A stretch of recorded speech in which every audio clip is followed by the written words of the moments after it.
Halo semuanya, kita mulai ya. Sebelumnya Assalamualaikum warahmatullahi wabarakatuh. Jadi selamat datang kembali buat teman-teman kelas 22 PO1 dan 22 PM1. Kita ketemu lagi di perkuliahan online kita dalam mata kuliah budaya perusahaan. Oke, jadi di materi kedua kita kali ini kita itu bakal membahas sesuatu yang sekilas terlihat simpel, tetapi sebenarnya hal ini adalah sesuatu yang sangat krusial yang mempengaruhi keputusan yang dibuat dalam organisasi. Dan di topik ini juga itu bisa banget mempengaruhi arah dan iklim kerja dalam sebuah perusahaan. Kalian udah tahu belum kita bakal bahas apa? Nah, hari ini kita bakal bahas persepsi yang konteksnya dalam organisasi. Oke. Jadi kalian pernah notice nggak kalau tiap orang dalam organisasi atau dalam kantor itu punya cara pandang yang berbeda-beda terhadap sebuah situasi. Sebenarnya itu bukan cuma asumsi saja, tetapi perilaku dan cara kita berinteraksi di tempat kerja itu dipengaruhi banyak hal. Mulai dari pengalaman pribadi, kebutuhan, sampai cara kita merespon situasi-situasi tersebut. Semua itu bisa berkontribusi untuk membentuk pemikiran kita untuk menyimpulkan suatu hal. Nah, seperti itu persepsi. Kalau kita tuh pengen ya organisasi kita itu produktif, ya harusnya dimulai dari mana? Kita harus membangun produktivitas karyawannya dulu. Makanya kita itu dalam mengenali karyawan atau mengenali anggota dalam organisasi itu bukan cuma tahu sekedar namanya, sekedar job desk-nya apa, tapi kita itu harus bisa memahami persepsi, pola pikir mereka, yang hal kecil ini pun juga bisa menjadi faktor kunci untuk meningkatkan lingkungan kerja menjadi atmosfernya itu lebih baik, seperti itu ya. Nah, jadi caranya membangun atmosfer yang lebih baik, yang lebih produktif, yang lebih positif itu seperti apa? Semuanya nanti bakal kita bahas di dalam slide kita hari ini. Oke, kita lanjut ke slide selanjutnya teman-teman. Oke, kita masuk ke slide selanjutnya ya. Nah, mungkin teman-teman di sini ada yang bertanya, sebenarnya apa sih yang dimaksud dengan persepsi? Jadi persepsi itu adalah cara kita melihat, cara kita memahami suatu hal berdasarkan sudut pandang kita sendiri. Misalnya, coba teman-teman bisa lihat gambar yang di samping ini ya. Ada dua orang yang melihat sebuah angka dari sudut pandang berbeda. Mungkin salah satu itu bakal bilang kalau ini angka 9, salah satunya bakal bilang kalau ini angka 6. Kenapa kok berbeda? Seperti yang di atas tadi ya. Karena mereka itu melihat dari cara mereka masing-masing, cara sudut pandang mereka masing-masing. Dan itu banyak aspek-aspek yang mempengaruhi bagaimana orang tersebut akhirnya bisa menyimpulkan dan mengambil kesimpulan angka berapakah ini. Misalnya ada berbagai hal, misal dari pengalaman, latar belakang, pola pikir, dan lain-lain. Dan itulah yang bakal kita bahas hari ini, aspek-aspek apa saja yang bisa mempengaruhi persepsi kita dalam organisasi dan gimana hal ini itu bisa berdampak juga terhadap cara kita bekerja dalam sebuah organisasi. Baik, kita mulai ke slide selanjutnya ya. Sebenarnya persepsi itu sederhananya adalah cara kita memahami dan menafsirkan segala hal yang kita lihat dan kita rasakan. Jadi tiap orang tuh punya persepsi berbeda-beda pada sesuatu yang sebenarnya sama, tergantung bagaimana itu mereka menangkap informasi tersebut dan dipengaruhi oleh hal-hal lain di sekitarnya. Yuk kita lihat beberapa pendapat ahli biar kita bisa lagi ya. Yang pertama ini ya teman-teman lihat dari Fred Lutanz ya. Menurut dia persepsi itu adalah intinya sebuah proses yang rumit dalam otak kita yang dapat membentuk gambaran unik tentang dunia. Tetapi apa yang kita persepsikan itu sebenarnya itu belum tentu dengan sesuai realita. Nah, kadang kita kan lihat teman yang serius banget di kelas, yang dengerin dosennya serius banget. Kadang kita itu bakal nganggep, oh mungkin dia sombong, oh mungkin dia ambis. Padahal bisa jadi dia itu fokus belajar, bisa jadi dia itu karena dia kuliah biaya sendiri, makanya dia mikir dia harus serius kuliah, seperti itu.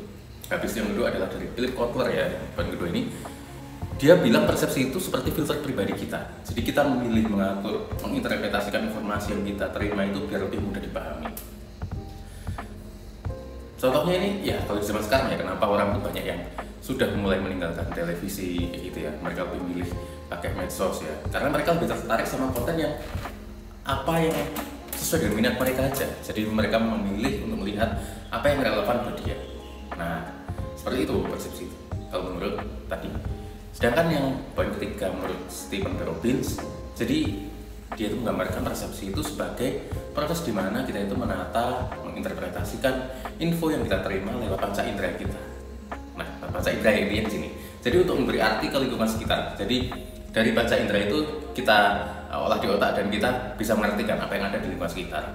Misal kalau kalian lagi kuliah ya, terus ada suara kenceng di luar gitu, beda-beda. Mungkin anak-anak yang biasa duduk di belakang tuh mereka ngiranya wah ada yang seru nih di luar kayak gitu ya. Nah mungkin buat teman-teman yang kuliahnya rajin, yang duduk di depan itu, kalian anggap wih ini ganggu banget, ganggu perkuliahan banget, nah kayak gitu kan persepsi ya, punya cara pandang beda-beda. Nah kalau yang terakhir ya dari Robert Redner sama Angelo Ginzburg nih, persepsi itu mereka jelaskan adalah proses yang membantu kita untuk membaca dunia sekitar kita. Jadi salah satu fungsi utamanya buat mengenali dan memahami objek yang ada di lingkungan kita, kayak gitu. Jadi mungkin kalau kita itu melihat, oh kita main ke tempat teman gitu ya misalnya, oh rumahnya berantakan, mungkin dia anaknya nggak rapi atau bagaimana, padahal belum tentu, padahal mungkin dia lagi sibuk atau rumahnya habis ada kemalingan atau bagaimana. Itu kan kita, jadi ya kalau menurut poin yang keempat, dia menjelaskan ya fungsinya buat mengenali dan memahami objek yang ada di lingkungan kita itu. Jadi kita langsung bisa menyimpulkan kayak gitu ya. Nah kenapa kok kita itu bisa langsung menyimpulkan kayak gitu? Nanti kita bahas di slide selanjutnya, bakal dibahas secara detail. Itu ada aspek-aspek kenapa kita itu berpikir seperti itu, baik kita dari segi internal kita, habis itu atau dari segi eksternal kita yang mempengaruhi pandangan kita, sehingga kita bisa menyimpulkan seperti tadi gitu.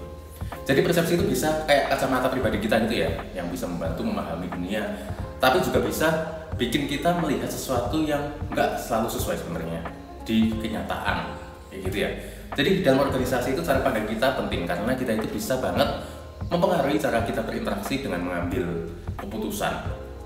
Karena seperti hal-hal kecil ya, mungkin saat atasan membuat suatu kebijakan, tapi ada anggota-anggota yang lain yang mereka menganggap sesuatu itu secara negatif, padahal belum tentu itu negatif ya. Nah makanya hal-hal kecil seperti persepsi itu harus bisa dipelajari oleh para pimpinan perusahaan. Mereka harus tahu hal-hal sedetail itu, kayak gitu teman-teman. Oke, sehingga kalau di dalam organisasi nantinya ya tidak membuat jika ada mispersepsi itu, mereka tidak menjadikan suasana atau atmosfer perusahaan itu atau organisasi itu jadi memburuk. Mereka harus bisa menjaga mood itu agar mempengaruhi produktivitas yang seperti di awal tadi. Oke, kita masuk ke slide selanjutnya ya. Baik, kita mulai ya teman-teman ya. Jadi teman-teman sambil saya jelaskan sambil melihat slide yang ada di sini ya. Oke, jadi persepsi itu bukan cuma sekedar melihat dan menilai, tapi ada juga beberapa subproses di dalamnya. Gimana? Kalian mau dengar? Jadi gini gampangnya itu subproses adalah bagian-bagian kecil yang ada di dalam yang jika itu semua sudah terbentuk, yang semua sudah terlalui, maka jadilah persepsi seperti itu. Jadi persepsi itu ada 3 poin ya nanti ya yang kita bahas di sini. Ada karakteristik target, ada proses kognitif internal, dan yang ketiga adalah karakteristik situasi. Dan gimana caranya biar teman-teman paham? Mari kita bahas satu persatu ya. Yang pertama adalah karakteristik target. Pertama, kita itu dipengaruhi oleh karakteristik dari orang atau objek yang kita lihat. Nah, contohnya di dalam sebuah organisasi itu ada orang yang vokal, orang itu yang lebih banyak bicara dibanding yang lain, maka orang tersebut lebih mudah diperhatikan daripada orang-orang yang diam. Kita juga lebih mudah fokus sama orang-orang yang unik, entah itu gaya bicara, penampilan, kepribadian, dan lain-lain seperti itu. Selain itu, kita itu juga nggak bisa lepas dari latar belakang seseorang. Nah, misalnya kalau kita itu tahu mereka itu berasal dari suatu komunitas atau berasal dari suatu tempat yang sama dari kita. Nah, misalnya kita itu tentunya bakal lebih mudah untuk klop dengan orang tersebut. Misalnya kayak gini, kayak teman-teman ketemu teman baru pas kuliah ya, pas masih maba gitu. Sedangkan ternyata kalian tahu kalau dia itu satu daerah sama kalian. Nah, di situ maka teman-teman bakal lebih mudah untuk akrab, lebih nyambung kayak gitu ya. Nah, kita masuk ke proses yang kedua, proses kognitif internal. Nah, jadi setelah kita itu melihat atau mendengar sesuatu yang tadi, proses pertama tadi, otak kita itu langsung bekerja untuk memproses informasi. Jadi di tahapan yang kedua ini ada 3 tahapan juga di sini. Nah, tahapan pertama adalah registrasi. Jadi pertama-tama panca indera kita seperti mata, telinga itu kita melihat dan mendengarkan informasi. Ibaratnya kita capture momen itu, kita masukkan ke otak dan kita simpan di situ. Oke, gitu ya teman-teman ya. Sedangkan di tahapan yang kedua itu tahapan interpretasi. Jadi di tahapan ini kita itu mulai memberi makna pada informasi yang kita simpan di otak tadi. Nah, di sini itu dipengaruhi oleh pengalaman, motivasi, kepribadian kita, dan hal-hal ini mempengaruhi cara kita untuk menginterpretasikannya. Nah, kayak gitu ya teman-teman ya. Kita masuk ke yang tahapan terakhir di poin kedua. Jadi tahapan terakhirnya adalah feedback atau umpan balik. setelah kita itu menginterpretasi, kita itu biasanya ngasih respon. Contohnya gini, misal ya tadi kita kasih contoh, misal dosen itu membaca nilai tugas ya dengan muka yang ekspresinya serius. Mungkin kalian bakal langsung mikir, bakal tegang ya kalau nilainya, khawatir kalau bakal dapat nilai yang jelek atau bagaimana, kayak gitu itu contohnya. Sedangkan yang ketiga, kita masuk ke tahapan yang ketiga yang di ini, karakteristik situasi. Jadi terakhir di sini karakteristik situasi itu berperan besar. Misalnya dalam acara yang ramai banget, kita itu mungkin bakal lebih susah untuk fokus ke satu orang.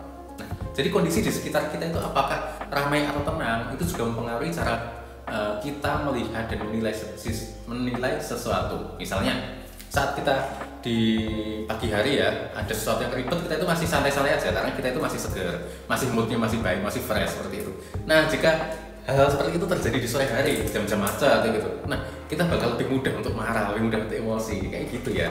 Jadi apa itu, karakteristik situasi itu juga sangat mempengaruhi persepsi kita. Misalnya sesuatu itu biasanya kita menanggapinya dengan enteng, dengan santai, tapi kalau ternyata dalam situasi yang sedang tidak enak, situasi yang lagi macet, yang lagi repot, kita mungkin memberikan respon yang berbeda dari kita yang biasanya, kayak gitu. Nah, jadi kesimpulannya persepsi itu lebih dari sekedar apa yang kita lihat ya. Jadi persepsi itu ya merupakan hasil kombinasi dari banyak hal, dari karakteristik orang yang objek yang kita lihat, situasi di sekitar juga sangat mempengaruhi, serta pengalaman dan pikiran kita sendiri. Nah, semua proses ini itu saling berkaitan untuk membentuk cara kita memahami apa yang kita lihat di sekitar kita, seperti itu. Baik, kita lanjut ke slide selanjutnya. Baik, kita masuk ke slide komponen persepsi ya. Menurut Jennifer M. George dan Carol R. John, persepsi itu punya 3 komponen utama yang hal ini saling berkaitan. Yang pertama adalah orang yang melakukan persepsi.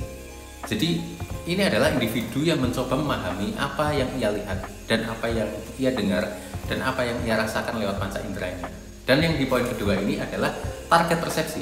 Target di sini adalah hal atau orang yang kita coba pahami. Nah, bisa seseorang, bisa kelompok, bisa situasi maupun kejadian, seperti itu.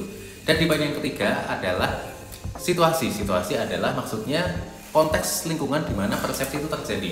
Misalnya kayak di kafe, kayak di ruang rapat, kayak di mana, dan tempat dan suasana itu bisa mempengaruhi cara kita untuk memahami sesuatu. Jadi mudahnya itu seperti ini. Mudahnya itu yang poin pertama, orang yang melakukan persepsi adalah misal saat kita itu melihat orang lain ya, orang lain dia saat kita melihat sesuatu itu dan kita berpikir, kita mulai mengolahnya. Nah, itu maksudnya orang yang melakukan persepsi adalah kita.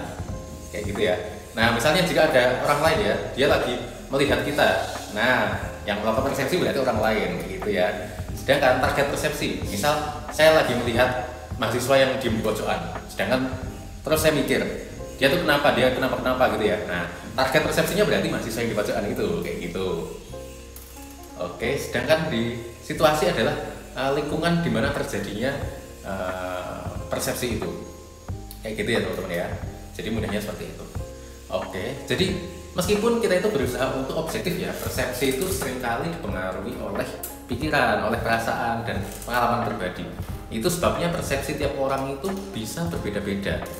Di lingkungan kerja, persepsi ini sangat penting karena keputusan diambil oleh atasan, oleh manajer, seperti merekrut karyawan, mempromosikan, atau mereka mungkin memberhentikan karyawan itu banyak bergantung pada persepsi mereka juga. Nah, kalau persepsi ini kan meleset ya, nah keputusan yang diambil itu bisa jadi berdampak negatif pada organisasi atau perusahaan dan berdampak pada individu atau pada karyawannya dan tentunya bisa mempengaruhi organisasi. Nah, misal sebenarnya karyawan tersebut kinerjanya bagus, tapi karena suatu hal, karena dia mungkin punya kebiasaan yang kurang baik atau kebiasaan yang dirasa oleh atasannya kurang cocok, maka mungkin terjadi persepsi yang terjadi mispersepsi sehingga dia mungkin dianggap kurang baik atau dianggap tidak kompeten, padahal belum tentu seperti itu. Makanya hal-hal kecil seperti persepsi itu perlu dipelajari juga. Oke, apalagi oleh para pimpinan perusahaan. Seperti itu ya teman-teman ya. Kita lanjut ke slide selanjutnya. Oke, jadi di slide ini faktor-faktor yang mempengaruhi persepsi ada 3 poin. Yang pertama pada diri sendiri, yang kedua pada situasi, dan yang ketiga pada target. Nah, jadi yang pertama di dalam diri sendiri itu ada sikap. Jadi sikap kita terhadap sesuatu itu juga mempengaruhi pandangan kita, entah nanti positif atau negatif. Yang kedua ada motif. Motif itu kebutuhan atau keinginan kita bisa membentuk cara kita melihat situasi. Yang ketiga, minat. Nah, jika kita itu lebih suka pada sesuatu yang menarik buat kita, maka itu kita bisa punya persepsi yang lebih bagus pada hal itu. Nah, yang ketiga adalah pengalaman. Jadi pengalaman di masa lalu itu membentuk kita, membuat kita waspada terhadap situasi serupa. Nah, yang selanjutnya ada ekspektasi. Nah, jadi harapan akan hasil tersebut juga mempengaruhi cara pandang kita, bisa lebih optimis atau kita itu lebih skeptis terhadap suatu permasalahan ya, kayak gitu ya. Di poin yang kedua kita membahas situasi atau konteksnya. Nah, konteks itu bisa waktu, persepsi itu kan bisa berubah ya tergantung waktu ya. Seperti pagi kita lebih sabar ya, sedangkan sore kalau kita lagi macet-macetan di jalan gitu ya, itu kita mungkin badannya lagi sudah capek, udah bagaimana itu respon kita bakal berbeda lagi. Yang kedua, latar kerja. Jadi lingkungan kerja yang nyaman itu mempengaruhi pandangan kita juga. Nah, makanya kayak di Google, kayak di Microsoft, mereka itu sudah membentuk budaya kerja yang sangat bagus ya. Mereka mengedepankan bagaimana para individu, para karyawan itu bisa nyaman di situ. Sehingga saat mereka itu nyaman ya, lingkungan kerja itu juga mempengaruhi kinerja mereka juga tentunya. Nah, selanjutnya latar sosial. Nah, jadi norma sosial dan budaya sekitar itu membentuk cara pandang kita. Misal kita sudah berasal dari suatu daerah atau tinggal lama di suatu daerah, maka cara berpikir kita itu umumnya juga bakal mengikuti orang-orang di daerah tersebut seperti itu. Sedangkan yang terakhir adalah karakteristik target, inovasi. Nah, di sini hal-hal yang baru itu lebih menarik perhatian biasanya. Nah, oke, yang kedua, pergerakan. Objek yang bergerak itu lebih menarik dibandingkan yang diam. Ini makanya di dalam marketing itu zaman sekarang iklan itu dibuat sedemikian mungkin, mereka bikin pakai konten, mereka bikin pakai video dibanding menggunakan gambar saja ya. Oke, karena sesuatu yang bergerak itu lebih menarik dibanding yang diam.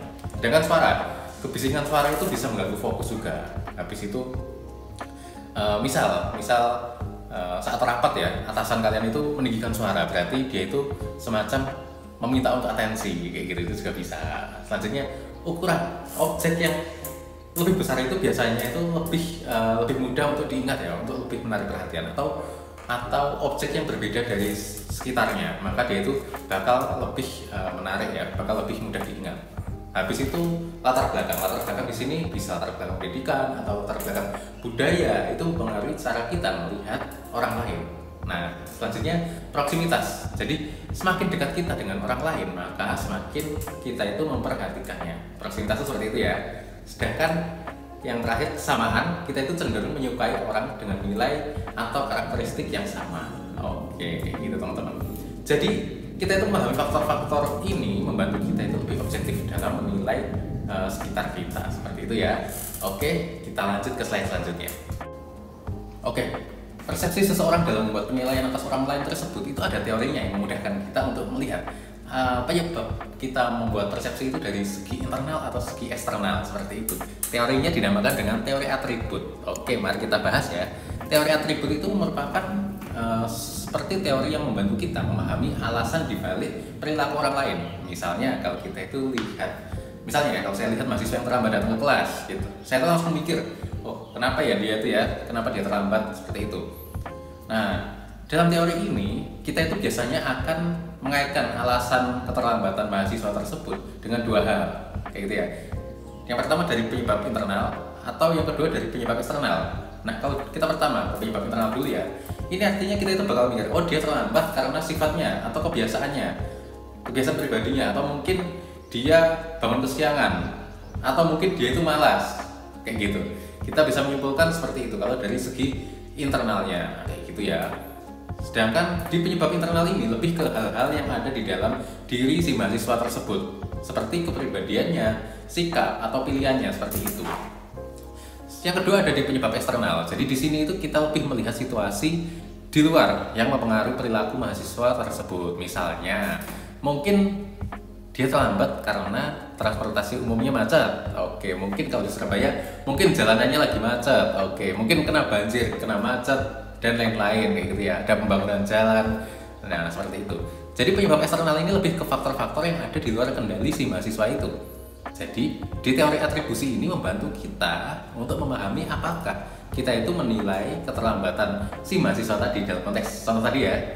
Menilai keterlambatan tadi berdasarkan faktor internal atau faktor eksternal, sesuatu yang dari di luar dirinya tersebut. Oke, jadi ada 3 faktor utama dalam teori ini ya teman-teman ya, yang membantu kita untuk menentukan apakah penyebabnya itu dari internal atau dari eksternal. Nah, jadi yang pertama adalah kekasan. Di poin yang pertama ini ya, kekasan. Ini apakah mahasiswa itu biasanya berperilaku seperti itu dalam situasi yang berbeda. Misalnya, kalau mahasiswa ini biasanya datang tepat waktu, tapi hari ini terlambat. Nah, kita itu mungkin mikir, mungkin ada sesuatu yang aneh sama orang ini nih. Mungkin dia lagi kena masalah, atau kita jadi cenderung ada faktor luar yang membuat dia terlambat, seperti kena macet atau ada urusan yang mendesak dia sampai dia akhirnya bisa datang terlambat. Tapi kalau dia sering banget terlambat, ya mungkin kita bakal berpikir, oh dia itu memang punya kebiasaan buruk, atau dia itu memang suka ngaret anaknya. Nah, seperti itu. Sedangkan di poin yang kedua, di konsensus. Nah, ini mengenai apakah mahasiswa lain di situasi yang sama juga terlambat. Kita ini pakai contoh tadi ya, kita ambil konteks mahasiswa yang telat tadi ya. Nah, jadi di konsensus ini kita lihat dari mahasiswa yang lain apakah juga ikut terlambat. Nah, misalnya di hari itu banyak orang yang terlambat, mungkin mereka itu dalam rute yang sama karena jalannya kena macet atau ada pembangunan jalan. Oh, wajar jadinya kalau mereka itu terlambat, kayak gitu ya. Mungkin mereka itu kejebak hujan. Nah, kayak gitu. Jadi kita itu mengaitkan keterlambatan si mahasiswa tadi dengan faktor luar. Tapi jika dia aja yang terlambat, sementara yang lain tepat waktu seperti biasanya, nah kita tuh baru bisa berpikir, mungkin dia itu ada masalah pribadi. Nah, kayak gitu ya. Jadi kalau yang lain aman-aman aja, cuma dia yang telat, oke, mungkin bukan dari faktor eksternalnya, kayak gitu. Sedangkan di poin yang ketiga ini adalah tentang apakah kebiasaannya, apakah dia itu sering terlambat atau enggak. Kalau dia itu memang sudah dikenal sering terlambat, nah kita itu mungkin berpikir, ya jelas orang ini dia sendiri masalahnya, mungkin dia itu malas, kayak gitu ya. Mungkin rumahnya jauh. Nah, tapi jika ini baru sekali-sekali jarang terjadi ya, maka kita itu cenderung akan mencari tahu apa sih yang salah dengan dia hari ini. Mungkin ada halangan di luar kontrolnya yang jadi yang membuat dia itu terlambat ya. Jadi dengan kita mengetahui 3 faktor ini ya, kekasan, konsensus, dan konsistensi, kita itu bisa lebih baik dalam menilai perilaku mahasiswa yang terlambat tadi, atau kita bisa menilai sesuatu yang sedang kita amati, gitu ya. Apakah dari segi internal, apakah dari segi eksternal, kayak gitu teman-teman. Jadi dalam kita membuat asumsi itu tentang orang lain, itu berdasarkan apa yang kita lihat dan berdasarkan apa pengalaman kita sendiri. Umumnya itu seperti itu. Oke, kita masuk ke slide selanjutnya ya teman-teman. Oke teman-teman, di sini jadi kita masuk ke slide faktor-faktor yang mempengaruhi persepsi. Oke, jadi di sini di slide ini dikelompokkan menjadi dua bagian ya. Yang pertama adalah faktor penyusun dari dalam, yang kedua faktor penyusun perhatian dari luar. Nah, kalau dari dalam saya rasa jelas ya teman-teman ya. Kita masuk ke faktor yang perhatian dari luar. Yang pertama ada intensitas, yang kedua ada ukuran, yang ketiga ada keberlawanan. Nah, keberlawanan itu maksudnya kayak gini. Misal di dalam sebuah kelompok ya, dalam pesta aja. Dalam pesta tuh mereka pakai baju gelap, tapi ada satu orang yang dia itu mencolok, dia itu pakai baju warna neon, warna pink yang kelihatan gitu. Nah, mungkin yang seperti itu lebih gampang dinotis ya, lebih gampang diingat oleh kita. Habis pengulangan sesuatu yang repetisinya diulang-ulang, maka itu bakal lebih mudah untuk diingat, lebih mudah untuk membentuk persepsi kita, kayak gitu ya. Habis itu gerakan, nah kayak yang tadi sama juga kebaruan, habis itu kemiripan. Oke. Saya rasa ini gampang banget di slide ini, kita lanjut ke slide selanjutnya teman-teman. Baik, kita lanjutkan ya teman-teman ya. Jadi ini masih terkait sama teori atribusi tadi. Jadi dalam teori tadi ada beberapa kesalahan yang sering muncul. Nah, saat kita itu mencoba menjelaskan perilaku seseorang. Nah, jadi kesalahan yang sering muncul ada 2 poin ya yang paling umum ya. Pertama adalah kesalahan atribusi fundamental. Jadi terjadi saat kita itu cenderung menganggap perilaku orang lain itu disebabkan oleh karakter atau kepribadian mereka. Jadi kita itu menganggap kalau ada kesalahan itu gara-gara faktor internalnya, dan kita itu mengabaikan faktor eksternalnya. Nah, jadi mungkin ada rekan kerja kita yang terlambat datang ke kantor dan kita menganggapnya, oh mungkin dia pemalas, oh mungkin dia nggak niat kerja dan lain-lain. Padahal bisa jadi ada faktor eksternalnya. Saat dia itu terlambat, bisa jadi dia itu lagi kena macet, bisa jadi dia lagi kena musibah. Nah, seperti itu. Jadi di kesalahan yang pertama, di bias yang pertama ini kita itu cenderung melihat kesalahan orang itu dari faktor internalnya dan kita mengabaikan faktor-faktor eksternalnya. Seperti itu teman-teman. Sedangkan di poin yang kedua adalah bias pemikiran diri sendiri. Nah, jadi di poin kedua ini kita itu cenderung untuk mengambil kredit atas kesuksesan. Nah, jadi Misal gini, misal keberhasilan itu kaitannya ini hasil usaha kita. Jadi kalau kita berhasil itu kita bilang kalau ini itu dari internal kita. Tapi kalau kita salah, kalau kita gagal, kita itu cenderung menyalahkan faktor-faktor eksternal seperti itu. Habis itu contoh kalau kita lagi dipromosikan, lagi tempat kerja ya. Nah, kita itu merasa kalau kita itu memang pintar bekerja, kalau kita itu memang kompeten. Nah, kalau kita berhasil itu kita meninggikan faktor internal kita. Nah, tapi kalau misal proyek kita gagal ya, lagi dalam pekerjaan ya, kita menyalahkan tim, kita menyalahkan situasi yang kurang mendukung, kita menyalahkan environment yang kurang baik, kita menyalahkan komputernya yang nggak bisa diajak kerjasama dan lain-lain seperti itu. Jadi saat berhasil kita menekankan karena itu kerja keras kita, karena itu internal kita, karena memang kita yang pintar. Tapi kalau gagal kita itu menyalahkan eksternalnya. Nah, kedua kesalahan tadi itu bisa mempengaruhi cara kita memandang orang lain atau memandang diri sendiri dan situasi. Pada akhirnya hal ini tuh bisa membuat kita mengambil kesimpulan yang nggak sepenuhnya itu akurat, kayak gitu ya teman-teman ya. Oke, kita masuk ke slide ini ya, ke slide distorsi persepsi umum. Nah, jadi kadang saat kita itu menilai orang atau menilai situasi, kita itu nggak sadar kalau penilaian kita itu bisa terpengaruh oleh distorsi persepsi atau bias. Nah, jadi hal ini tuh mungkin bisa membuat kita salah menilai, meski niatnya itu kadang objektif ya. Namun beberapa distorsi persepsi ini sering banget terjadi. Nah, yang pertama itu ada stereotip. Kita itu menyamaratakan seseorang itu cuma karena mereka masuk ke kelompok tertentu. Misalnya nih, kita pakai contoh yang relate aja yang sekarang ya. Mungkin kalau ada mbak-mbak yang pakai baju garis-garis terus dia pakai kerudung, mesti dia itu makannya gacoan. Nah, itu contoh aja ya, kayak gitu. Jadi contoh yang pertama seperti itu. Atau kita itu mungkin gini, kita itu berpikir kalau orang di umur 30-an mereka pasti punya hobi atau punya sifat yang sama, padahal belum tentu juga kan, kayak gitu. Sedangkan di yang kedua adalah efek halo. Kita itu menilai seseorang berdasarkan satu sifat yang menonjol, lalu menganggap semua hal tentang mereka itu bagus. Misalnya kalau dia itu cenderung datang tepat waktu ya, kita langsung menganggap oh dia itu rajin orangnya, padahal belum tentu juga seperti itu. Sedangkan di poin yang ketiga ada persepsi selektif. Kita itu cuma fokus karena pada hal yang sesuai, yang kita sukai atau yang sesuai dengan kepentingan kita aja, kayak gitu ya. Oke, jadi kita ke slide selanjutnya. Oke, kita lanjutkan ya. Jadi kita masuk ke poin yang keempat ini. Koreksi itu terjadi saat kita itu menaruh nilai atau perasaan kita ke orang lain. Nah, contohnya manajer itu mengira bahwanya punya motivasi yang sama dengan dirinya, padahal motivasi tiap orang kan beda-beda ya. Nah, gitu. Habis itu efek kontras, kita menilai seseorang itu dengan membandingkannya sama orang lain yang baru saja kita temui. Contohnya gini aja, contoh yang paling gampang itu. Misal ada presentasi di satu kelas ya, kelompok 1 mereka menjelaskannya dengan sangat baik. Maka saya bakal berpikir bahwa kelompok 2, kelompok 3 dan seterusnya bakal menjelaskan sebaik kelompok 1 tadi. Begitupun sebaliknya, jika misal di kelas tadi mereka kelompok 1 udah penjelasannya, presentasinya udah sangat nggak bagus, maka kemungkinan saya juga berpikir bahwa mereka sekelas juga bakal seperti itu semua, kayak gitu ya. Selanjutnya, ramalan yang terpenuhi sendiri. Nah, jadi ini saat kita itu bertindak sesuai dengan harapan kita dan akhirnya membuat harapan itu terjadi kenyataan. Jadi misalnya kalau kita itu berpikir tim kita itu nggak termotivasi, nah mungkin sebenarnya mereka tugasnya itu nggak menarik bagi mereka, kayak gitu ya. Dan akhirnya beneran nggak semangat betulan, kayak gitu. Jadi semua distorsi ini itu bisa sangat mempengaruhi cara kita melihat orang lain ya, dan membuat kita itu tidak mendapatkan gambaran yang akurat. Jadi penting untuk selalu sadar akan potensi atau bias ini ya, agar dalam pengambilan keputusan kita itu bisa lebih objektif, kayak gitu teman-teman. Peran penting persepsi dalam pengambilan keputusan organisasi itu yang pertama adalah pemahaman informasi. Jadi cara kita mempersepsikan masalah atau peluang itu sangat mempengaruhi langkah yang akan kita ambil. Seperti itu ya.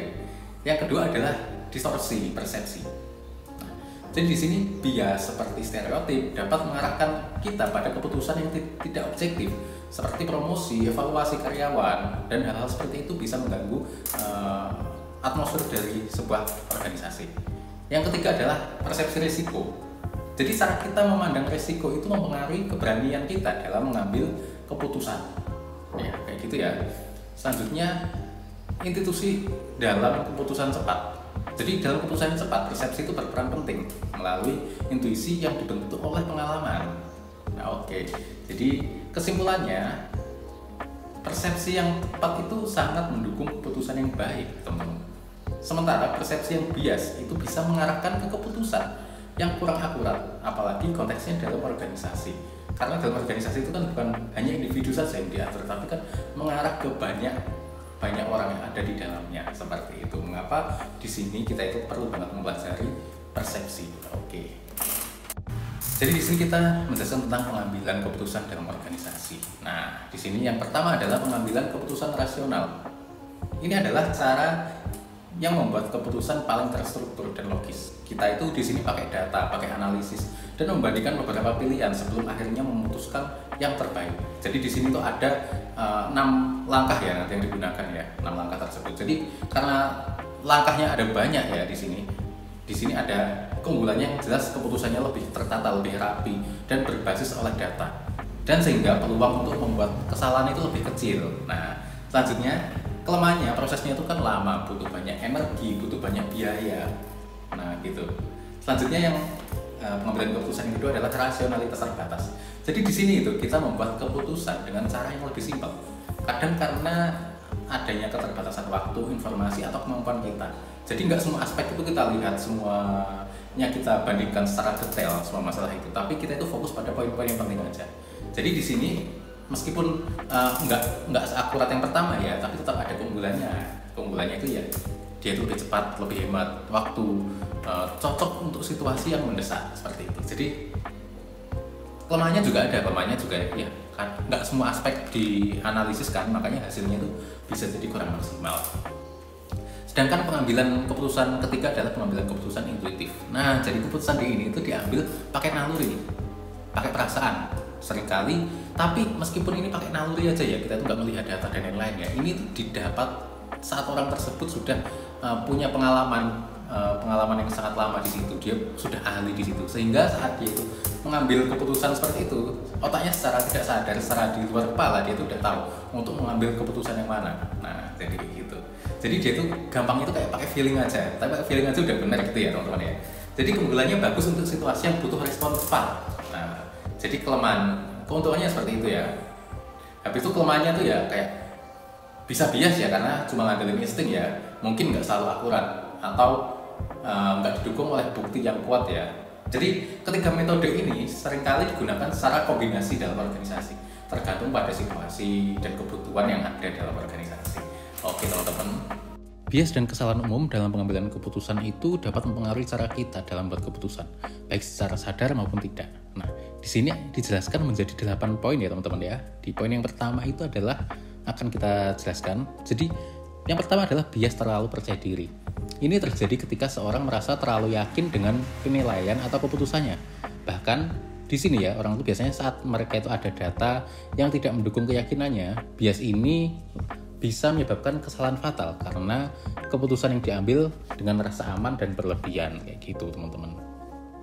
Yang kedua adalah bias jangkar. Nah, di sini individu itu cenderung berpegang pada informasi awal yang dia terima dan sulit beralih meskipun ada informasi baru yang lebih relevan. Jadi akibatnya tuh ya dia itu tidak bisa menyesuaikan informasi selanjutnya karena dia itu udah percaya sama informasi yang dia dapat sebelumnya kayak gitu. Di poin yang ketiga adalah bias konfirmasi. Jadi di sini kita itu cenderung mencari dan mempercayai informasi yang mendukung keputusan atau kepercayaan kita di masa lalu. Nah, kayak gitu. Jadi sambil mengabaikan informasi yang bertentangan dengan itu. Jadi kita itu kayak mencari sesuatu pembenaran dari sesuatu yang sama dengan kita, sesuatu yang sama dengan keputusan kita kayak gitu, teman-teman. Sedangkan di poin yang keempat ada bias ketersediaan. Jadi terjadi ketika seseorang itu membuat keputusan berdasarkan informasi yang paling mudah diingat atau yang baru saja dialami kayak gitu. Sedangkan yang kelima adalah eskalasi komitmen ya. Jadi di sini itu ketika seseorang itu mengambil keputusan itu ada kecenderungan untuk terus mempertahankan komitmennya kayak gitu. Meskipun pada akhirnya pilihan tersebut bukan pilihan yang terbaik, tapi dia itu sudah berkomitmen kayak gitu. Selanjutnya yang keenam adalah kesalahan acak. Nah, Di sini adalah individu itu sering percaya bahwa mereka bisa memprediksi hasil dari kejadian acak. Padahal kenyataannya peristiwa acak itu tidak bisa diprediksi secara pasti ya. Selanjutnya yang ketujuh adalah aversi risiko. Jadi di sini adalah kecenderungan untuk memilih hasil yang lebih pasti meskipun kecil daripada memilih opsi yang lebih berisiko, tetapi berpotensi memberikan hasil yang lebih besar. Kalau di sini itu kayak kita itu mengurangi risiko ya. Jadi kan kalau di ekonomi kan kita mengenal high risk high return. Kalau di sini tuh mereka lebih main aman aja seperti itu. Sedangkan di poin yang ke-8 adalah bias retrospeksi ya. Nah, jadi di sini setelah kita mengetahui hasil dari suatu peristiwa, seseorang itu merasa bahwa ia sebenarnya bisa memprediksi hasil tersebut dari awal, meskipun pada kenyataannya tidak. Oke, kayak gitu teman-teman. Baik teman-teman, itulah pembahasan kita hari ini tentang peran penting persepsi dalam pengambilan keputusan di organisasi. Semoga materi ini bisa membuka wawasan baru dan membantu kita memahami bagaimana cara kita memandang sesuatu bisa mempengaruhi hasil yang akan kita capai. Ingat, persepsi itu bukan sekedar apa yang kita lihat, tetapi bagaimana kita menginterpretasikan dan mengambil keputusan dari situ. Terus asah kepekaan, objektivitas kita, karena itu yang akan membawa kita pada keputusan yang lebih bijak dan sukses di masa depan. Terima kasih dari saya, sampai jumpa di pertemuan berikutnya. Jangan lupa open mind, open heart, biar keputusan kita nggak cuma cerdas tapi juga keren. See you teman-teman.